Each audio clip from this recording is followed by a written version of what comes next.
firm, and one of our is engineering.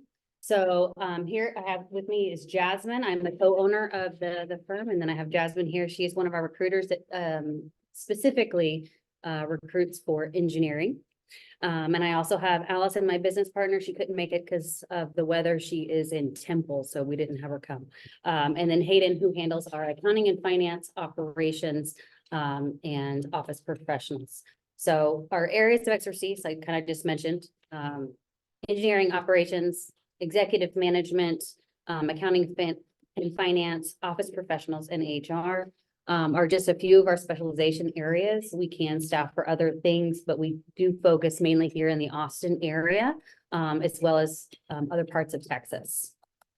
Currently, I wanted to highlight this area because this is a few jobs that we're recruiting for currently. So I ask if you guys know someone that's looking, or if they're looking to hire, feel free to contact us. Again, these are just a few of the jobs that we're hiring for currently.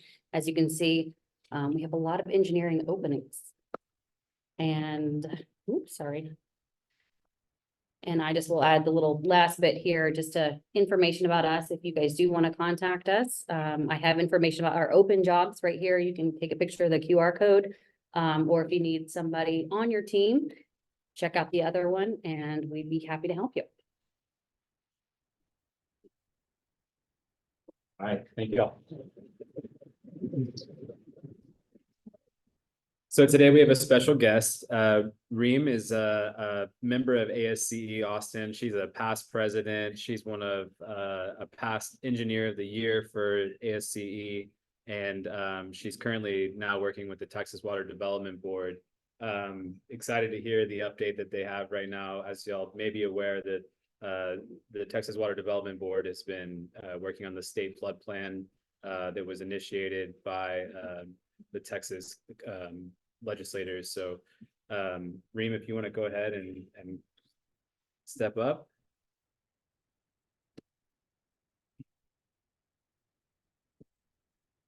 Thank you, Augustine, for the kind introduction. Good afternoon, everyone.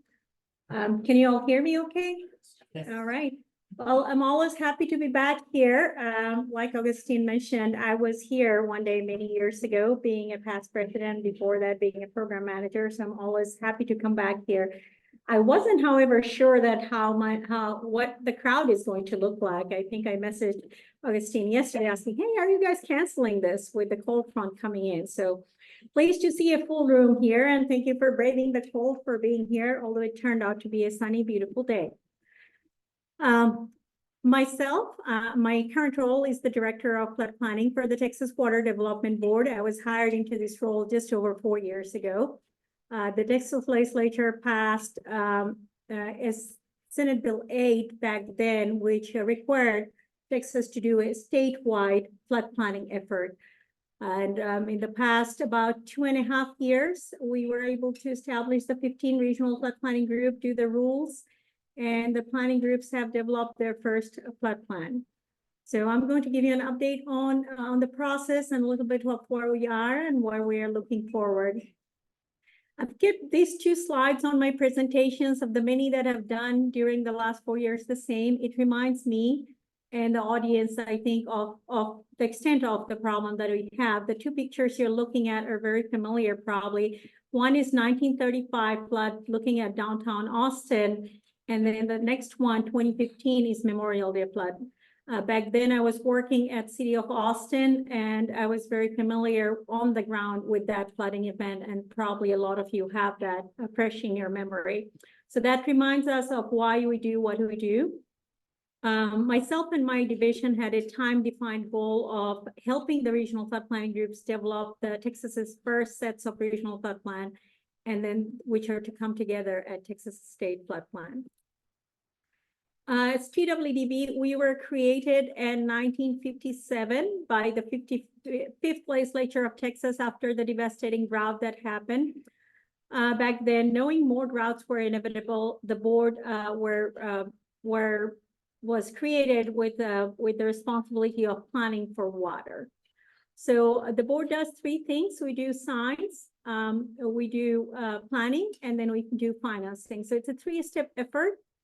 And then, like I was mentioning, in recent past, in 2019, the legislature gave us a new focus on flooding. So today we fulfill three missions through two of this flood planning and water planning mission through three key steps: science, planning, and financing.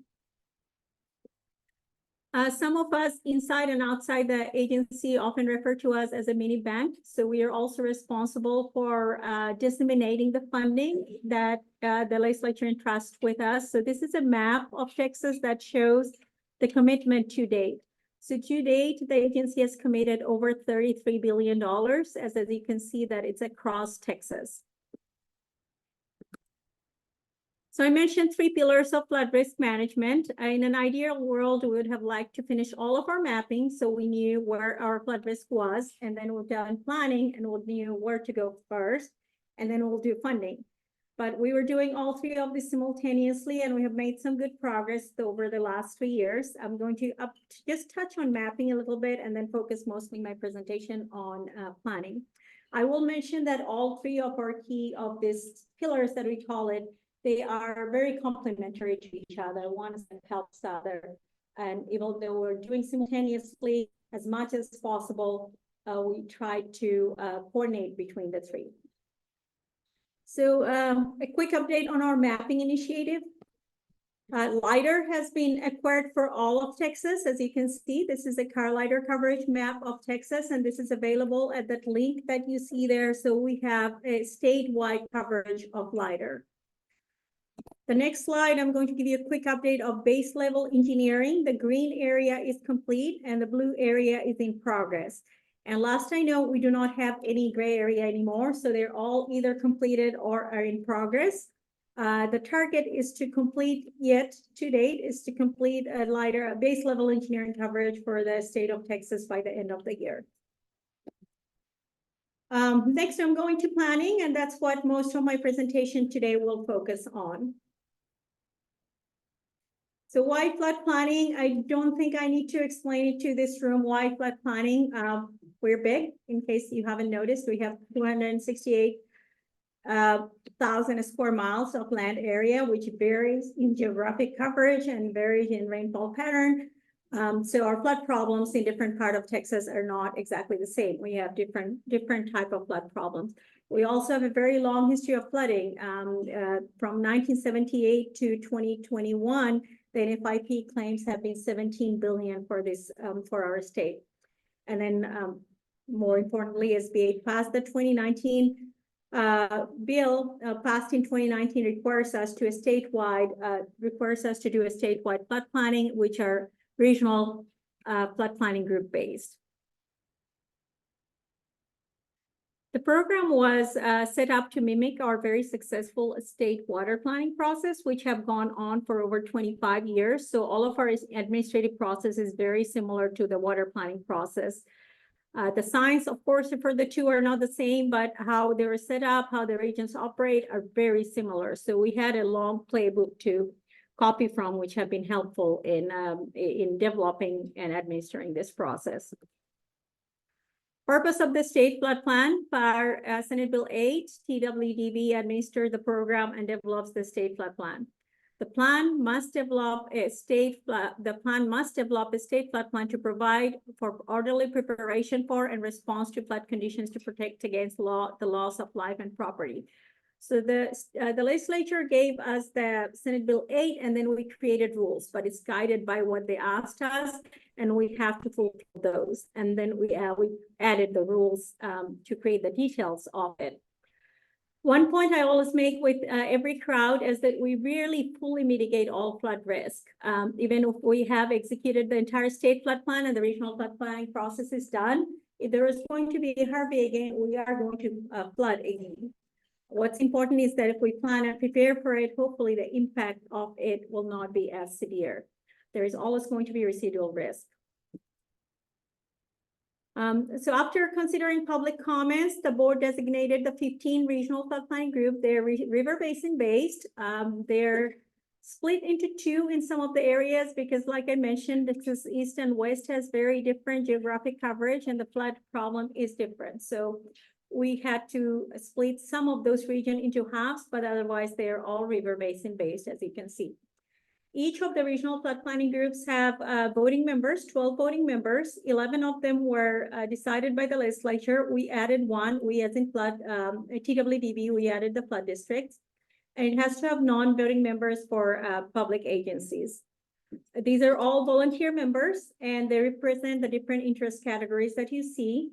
And they represent all of the counties in that region. So for example, if there is someone from Travis County in this region, in our region right here, Lower Colorado, Lavaca region, they will not just be representing Travis County. They will have to be representing every county that is in that region. Same for municipalities and all of the other ones, interest categories.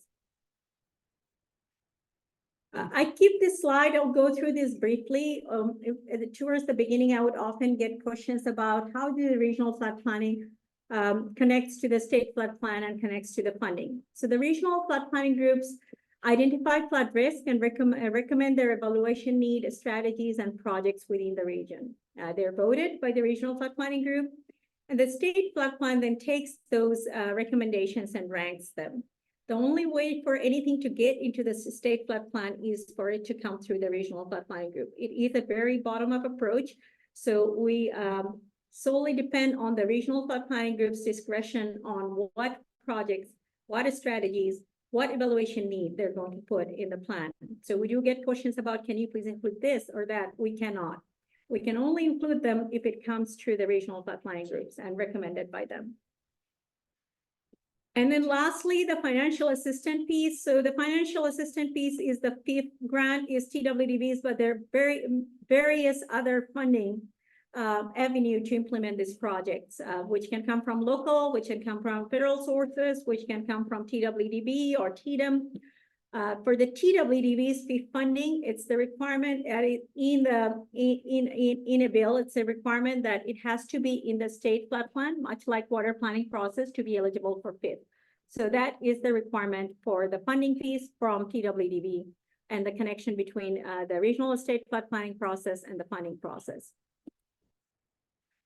This is a snapshot of our timeline. We are now in 2024, so our next major milestone is to get the first state flood plan to the legislature. All of the amended plan has been submitted to TWDB. They're in review, and all regions have received acceptable email. We will now take it to the board, and the board will approve it, and then it becomes the approved amended plan. And then that makes up the state flood plan. We are fairly inundated right now with all the state flood plan development of the state flood plan and taking the regional flood plans to the board, and then also we're gearing up for the second cycle. So what did the regional flood planning groups do? What were their key tasks? They were asked to identify specific flood risk in the region. After the regional flood planning process, for the first time, we have a statewide snapshot of flood hazard. Of course, everything is not detailed map, but we do have a statewide snapshot of a flood hazard in the state.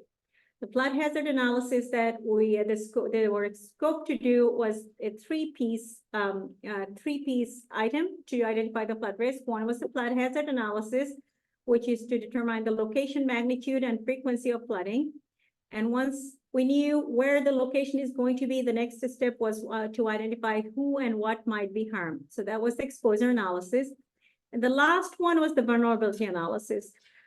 For this first cycle, what we asked the regional flood planning groups to do to identify the critical facilities in their region. We hoped that Texas didn't have any schools, hospitals, or fire stations at flood risk, but unfortunately we do. So the regions made a identification of all those critical facilities in each of the regions. So we have an inventory of critical facilities and flood hazard. And when I mentioned flood hazard, I'm referring to 100-year or 1% annual chance flood hazard. All of this analysis was done for 1% and also 500 or the 0.2%. Once the flood, that's one thing they did. The regional flood planning groups also set their own protection goals. And then a key piece was to identify and recommend flood mitigation studies and projects. So they identified the need in each of the regions. They identified the studies that needed to be done and the cost of doing those studies. They identified the projects that needed to be done and the cost of those and the strategies. Putting a project on this regional flood plan was not just you put it in there. There's certain criteria they needed to fulfill. They had to prove that there was no negative impact, which is, I think, engineer crowd, you know what that means, right? So they had to prove any project that's recommended in the flood plan, regional flood plan, had to have no negative impact. We, in turn, when we develop and deliver the state flood plan, we'll have to certify in our state flood plan that there will be no negative impact. And to do that, we had to depend on the flood planning groups to identify, study, and certify that they have no negative impact. So that was one of the requirements. Each of the project had to be implementable, permittable, and constructible. That was the other requirement. So any sponsor, anyone to put the project in the regional flood plan, they had to fulfill those criteria. Flood data initiatives, I'll keep it brief. I always keep it here because I think this is a resource not just available to the regional flood planning groups, it's also available anyone who would like to use it. So the flood planning data hub is what we put together at the very beginning of the process, which was a compilation of various flood related data sets. That was the starting point for the regional flood planning groups. For example, there is data about critical infrastructure. There is data, of course, about flood hazard, anything and everything that's relevant and related to a flood planning or flood risk. We tried to compile it in one place. We also created a regional flood planning geodatabase template. We knew we had 15 different plans coming our way and we had to put it together. Without that template, we will be in a very bad place right now. We couldn't put it together. So everything that came back to us was in the same template, which was our flood planning geodatabase template. We now see some of our fifth category 1 grant recipients use those geodatabases as well. Another thing we did, we worked with TDs to come up with a model management system that is all of the models that were a result of the flood planning process. Not every model that was utilized, but every model that was taken and enhanced or modified some way. The models that was utilized to prove no negative impact that was ingested by the regional flood planning groups to this TDs model management system. The model management system will be utilized, a very similar version of it for the GLO river basin studies as well. And we'll continue to use it in our next cycles. Another simple tool, where is my flood planning region? If you go to our website and type in your address, it will tell you what your flood planning region is. And then you can click and go to the website of your flood planning region, find out when the next meeting is, attend it, or find relevant information on the website. A floodplain quilt was one of the data set that was put together for the regional flood planning groups, again, available for anyone to use. So when we started the process, one of the things we wanted to do is gather all information, all existing flood hazard data in Texas. So this is a snapshot for that point. This is outdated already. This is not true anymore. So anything that you see that is white on this, the counties that are white, they did not have any kind of flood hazard information at the beginning of the regional flood planning process.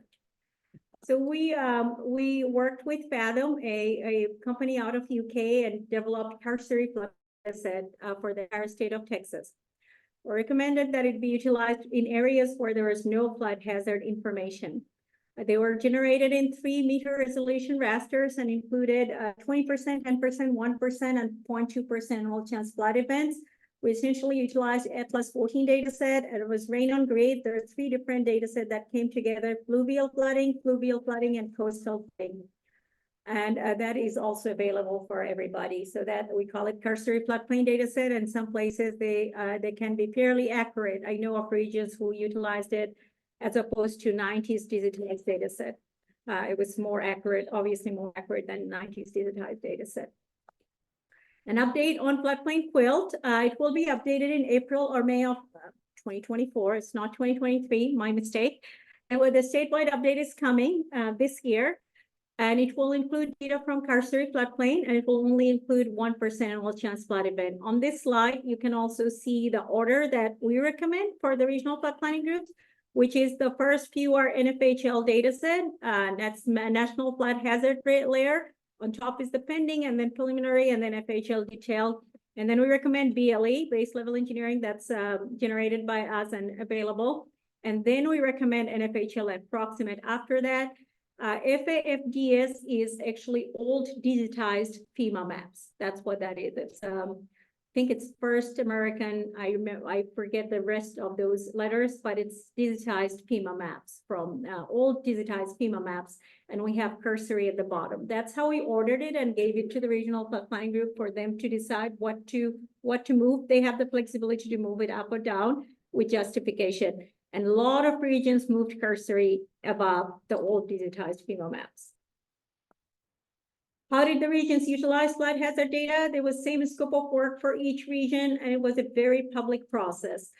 One of the things that I would like to point out the regional flood planning groups did, that once they generated that flood hazard layer for the region, they're required to do public meetings to show that data and allow people to look at those flood hazard layer and provide feedback on, my home is not on your map, but I actually flooded. So they could give that kind of information to regional flood planning group, and they showed up as flood prone areas in the regional flood planning, maps.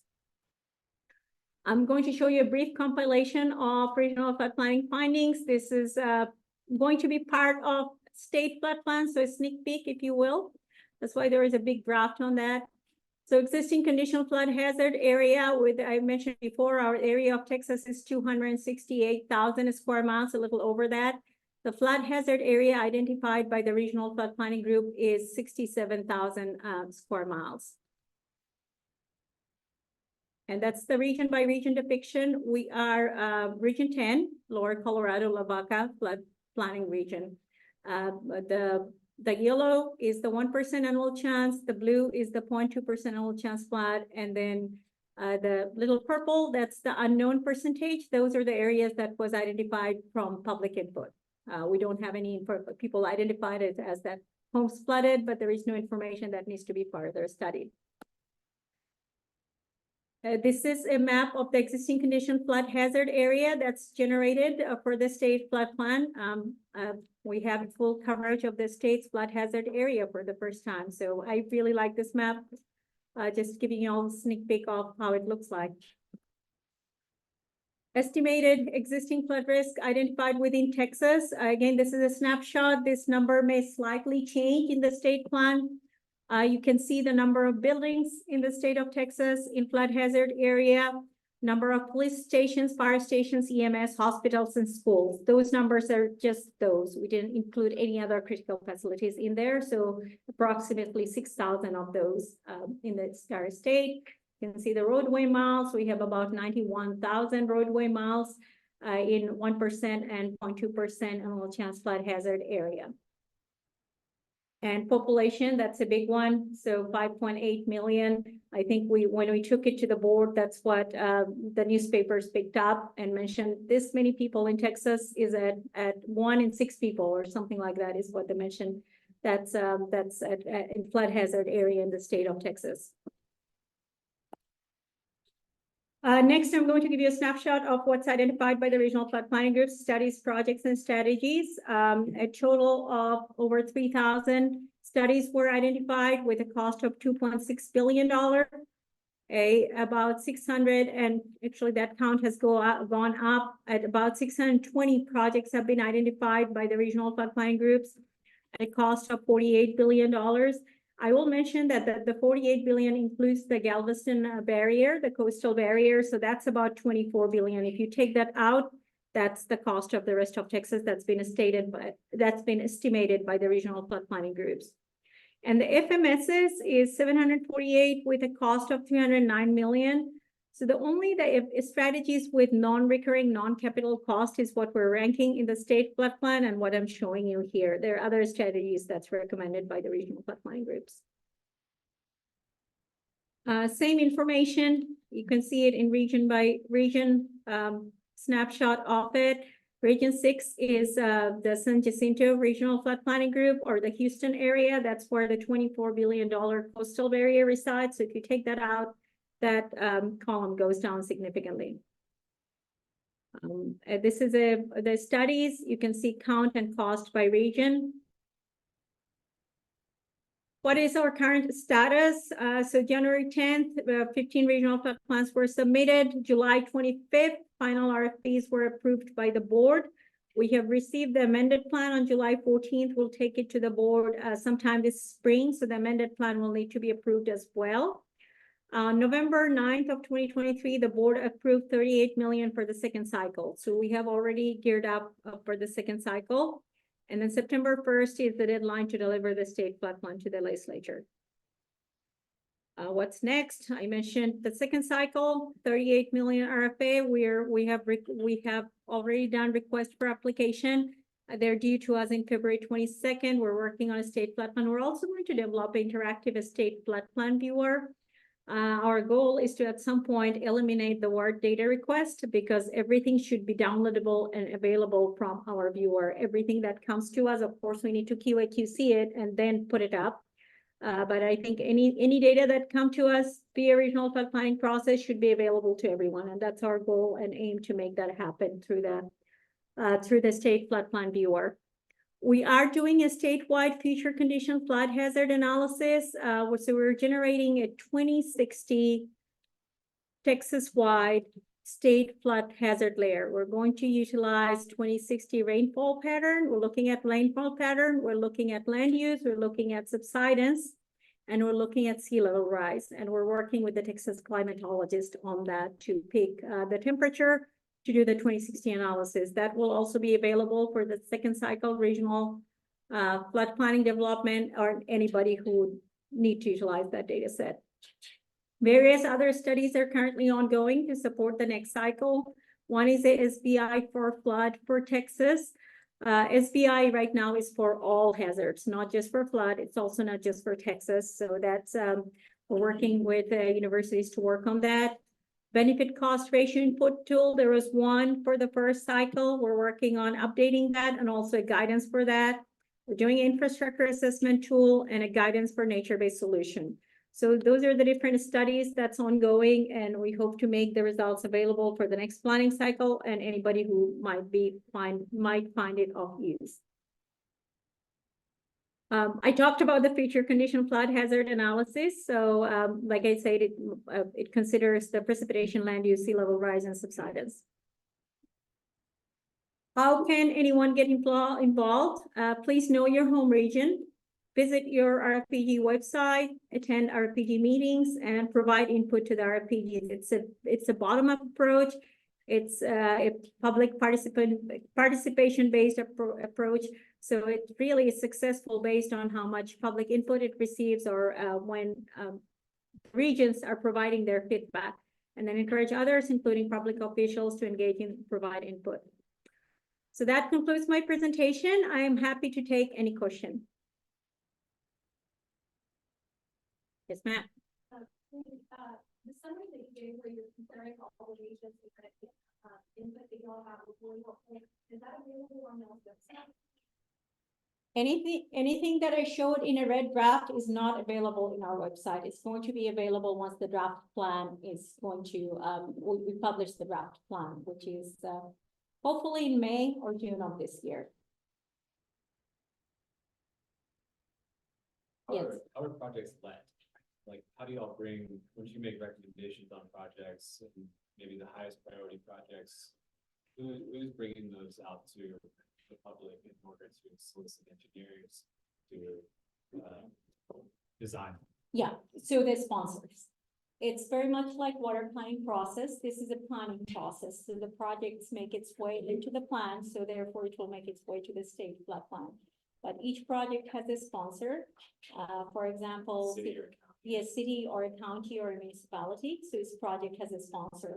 That's who will bring the project. So they're applying for funding, PIP funding, or FMA funding, or any kind of local funding. And they're the one who is bringing the owner of the project. Yes. Who's going to read this to the legislature?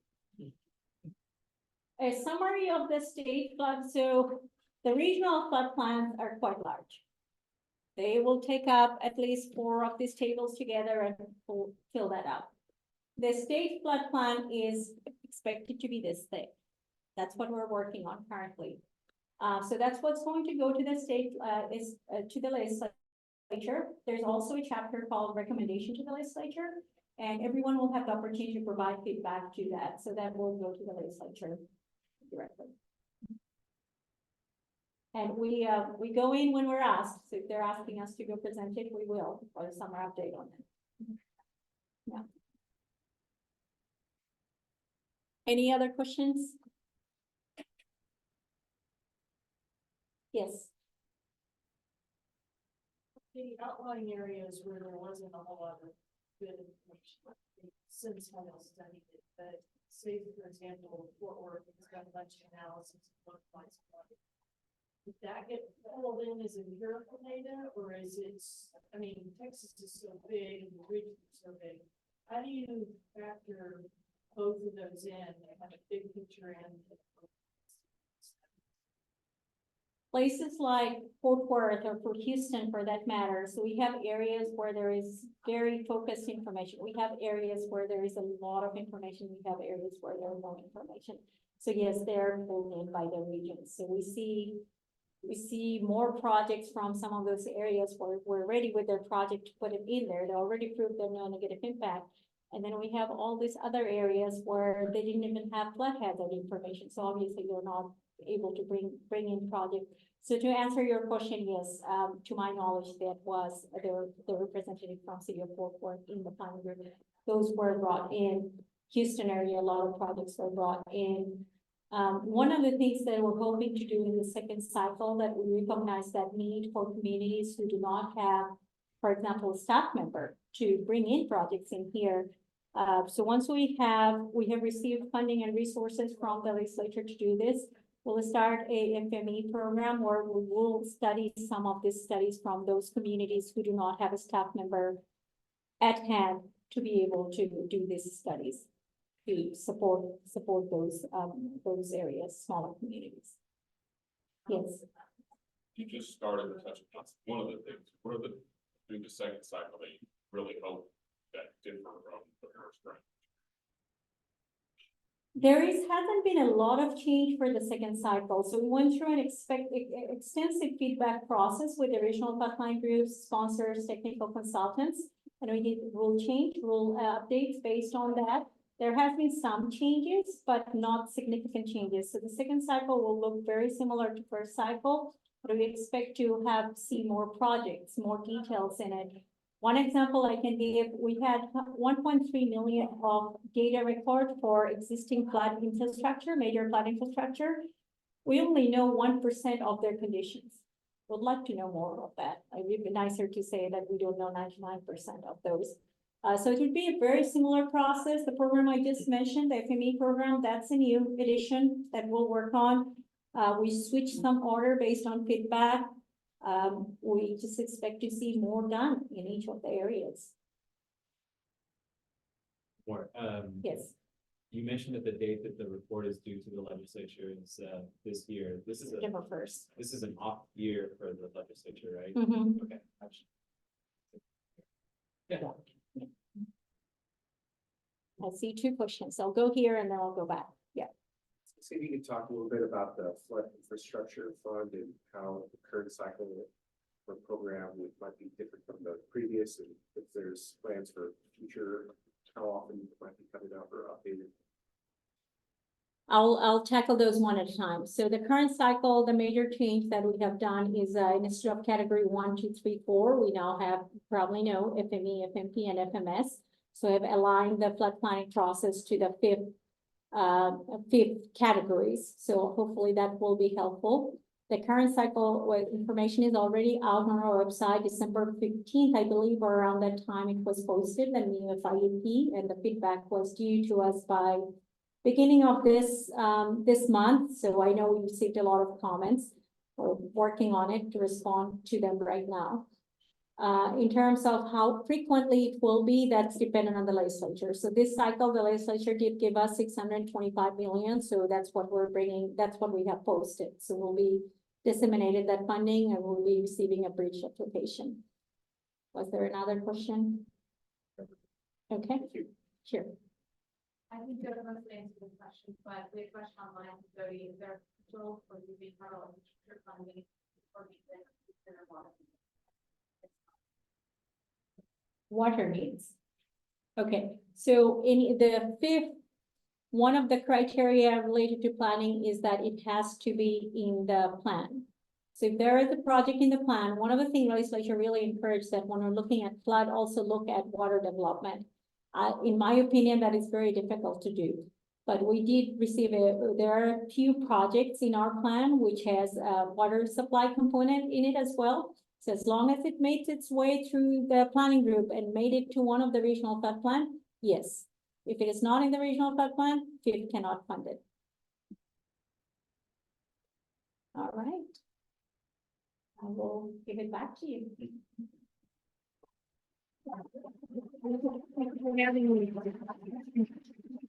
Thank you, Reem. Here's a special gift from us for coming and presenting. Appreciate you having, or Thank you. coming and spending the time with us. Do you want to give us a count for total attendees?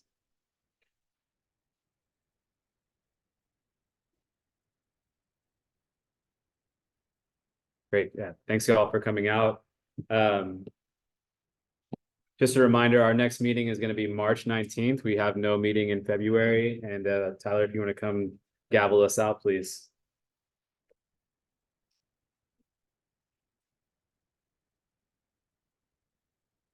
Thanks. We are adjourned.